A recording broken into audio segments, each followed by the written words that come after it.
2024 has been a great year for ECOSOCC, considering the fact that we commemorate the 20th anniversary,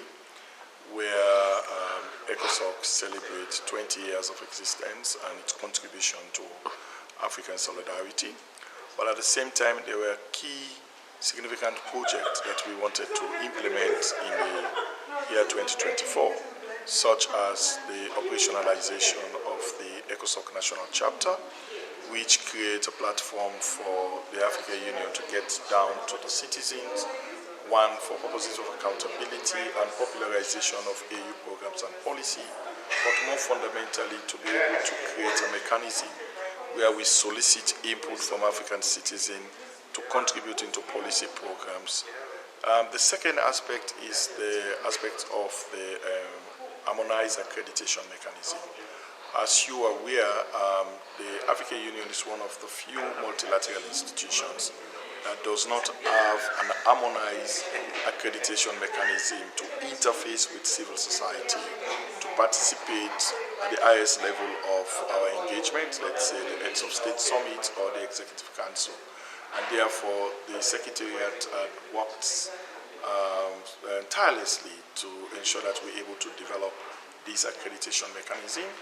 And we are hopeful that in the coming summit, this document or framework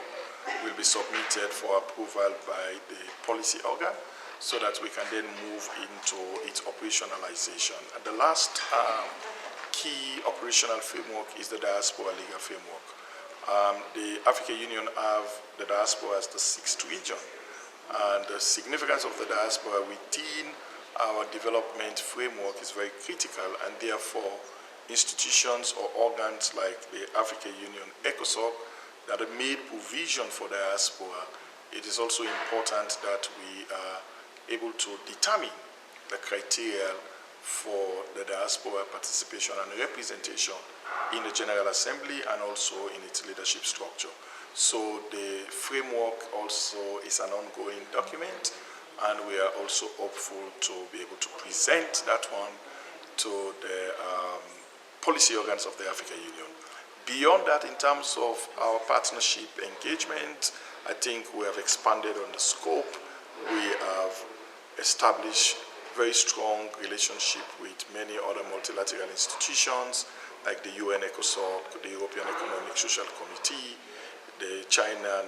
Network for International Exchanges, and many other international players, so that at the multilateral stage, we want to be seen speaking the same language as civil society body of our various continental institutions. So then we can be able to contribute into global discussion, but from a unified point of view. For 2025, we are looking at how we can consolidate on some of the gains that we have made in 2024. One is to increase on the number of operationalization of the national chapter, so that we can have the presence of the ECOSOCC National Chapter in many other AU member states. The second aspect is to look at how we can go into full operationalization of the accreditation mechanism, and at the same time the diaspora legal framework. We are also introducing massive online courses so that we can be able to build institutional capacity of our civil society organization in the area of peace and security and many other sectorial areas of development, so that they can be empowered enough to be able to contribute and add value to the AU programs and processes within their points of engagement. We are also looking at how we can contribute into the consolidation of democracy through our Citizens Forum, which has become a flagship project of the African Union ECOSOC, and we want to begin to look at reimagining democracy. So moving from the old conversation around unconstitutional changes of government, but looking at democracy from a different spectrum, and that is the reason why we are talking about reimagining democracy. And lastly, as you are aware, next year the African Union theme of the year on reparative justice, ECOSOC being one of the organs that deals with people and also have presence of diaspora engagement, will be playing a critical role and a leading role in the popularization of the AU theme of the year, but at the same time to implement significant project that will support the whole concept and intention and objective of the theme of the year, but at the same time to advocate to see how we can have policies in place that will support our diaspora